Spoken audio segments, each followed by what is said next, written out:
everyone! Welcome to Gisda 5-Minute Sabbath School Summary.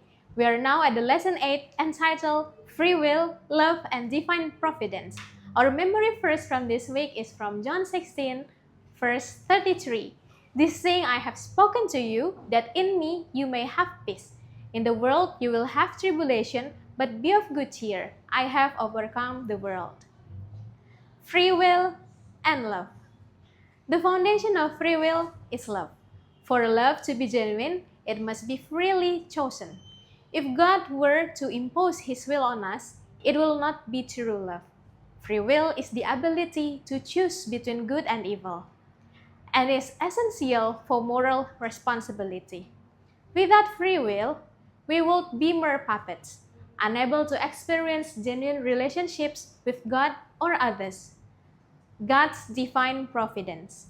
Divine providence refers to God's care and guidance over His creation. Though He grants free will, God is actively involved in guiding and shaping human history toward His ultimate purposes. God's providence doesn't negate human free will. Instead, it works with human choices, often in ways we may not understand, to bring about good and fulfill His plans. The lesson discusses how God respects human freedom, even allowing us to make choices that go against His will. But He doesn't abandon us. His providence works even through our mistakes, seeking to bring us back into alignment with His perfect will.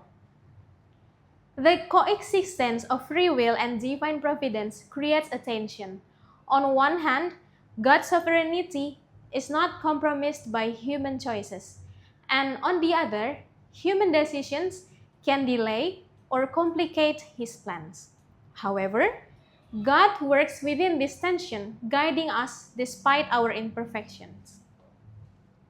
The lesson encourages believers to trust in God's providence, even when things don't seem to make sense.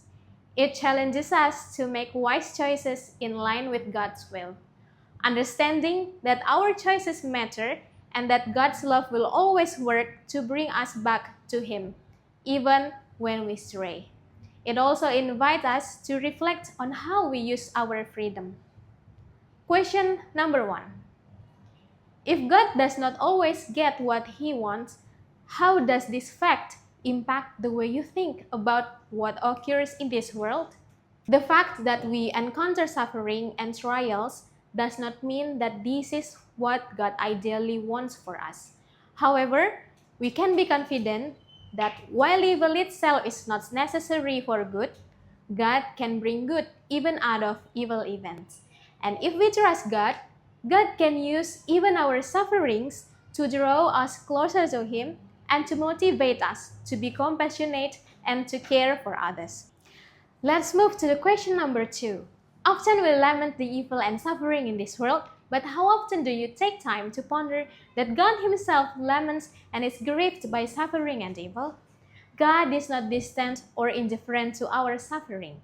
God shows His deep empathy in our pain.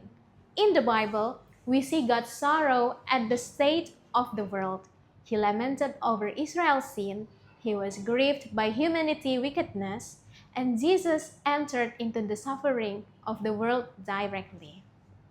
This realization brings us to know that God understands our pain. He has felt the suffering Himself, died on the cross, and experienced the ultimate consequence of evil. This transforms how we understand that God's grief is not passive, but is woven into His active mission to heal, redeem, and restore all things. It brings comfort in knowing we are not alone, offers hope that evil will not last forever, and calls us to join God in His work of justice, mercy, and healing. This lesson emphasizes that free will is a gift given by God, allowing us to choose love and make meaningful decisions. At the same time, God's divine providence assures us that despite our free will and mistakes, He is at work behind the scenes to bring His greater purposes for our lives and the world. We are invited to exercise our freedom wisely and trust in God's care and plan. Thank you and God bless.